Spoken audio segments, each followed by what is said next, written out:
విశాఖపట్నంలో గత వైసీపీ ప్రభుత్వం నిర్మించిన ఋషికొండ ప్యాలెస్ ఇప్పుడు దేశవ్యాప్తంగా ఆసక్తికర చర్చకు కారణంగా మారింది. సుమారు 560 కోట్లతో అంతర్జాతీయ ప్రమాణాలతో అత్యంత విలాసవంతంగా నిర్మించిన ఈ ప్యాలెస్ ఏపీ వాసులనే కాదు, దేశవ్యాప్తంగా ప్రతి ఒక్కరిని షాక్కి గురి చేసింది.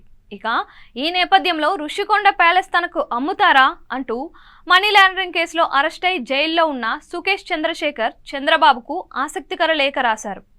వైజాగ్లోని ఋషికొండలో నిర్మించిన అత్యంత ఖరీదైన విలాసవంతమైన ప్యాలెస్ను తనకు అమ్మాలని, అమ్మడం కుదరకపోతే కనీసం లీజుకైనా ఇవ్వాలని ఆయన తన లేఖలో కోరారు.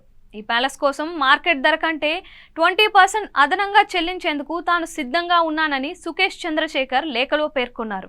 అలా కాకుంటే ప్రభుత్వం ఎంత ధర ఫిక్స్ చేసినా చెల్లించేందుకు సిద్ధంగా ఉన్నానని ఆయన తన లేఖలో పేర్కొన్నారు. తన లేఖను లెటర్ ఆఫ్ ఇంటెంట్గా పరిగణించాలని చంద్రబాబుకు ఆయన విజ్ఞప్తి చేశారు. తనకు విశాఖపట్నంతో ప్రత్యేకమైన అనుబంధం ఉందని పేర్కొన్న సుకేష్ చంద్రశేఖర్ తన గ్రాండ్ మదర్ విశాఖకు చెందినవారని, చిన్నతనంలో చాలాసార్లు తాను విశాఖకు వెళ్ళానని, విశాఖ బీచ్లో తాను ఆడుకున్నానని తెలిపారు.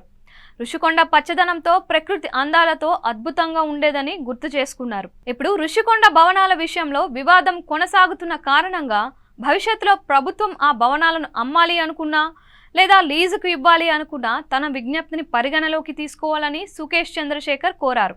ప్రస్తుతం తాను తీహార్ జైల్లో ఉన్నప్పటికీ తాను ఆరోపణలు మాత్రమే ఎదుర్కొంటున్నానని, తనపై ఏ ఒక్క కేసు నిరూపణ కాలేదు అన్నారు. సుకేష్ చంద్రశేఖర్ తన జ్యుడిషియల్ కస్టడీలో ఉన్నప్పటికీ తన వ్యాపారాలన్నీ సక్సెస్ఫుల్గా కొనసాగుతున్నాయని, అంతేకాదు తన వ్యాపారాలన్నీ పారదర్శకంగా ఉన్నాయని ఆయన పేర్కొన్నారు.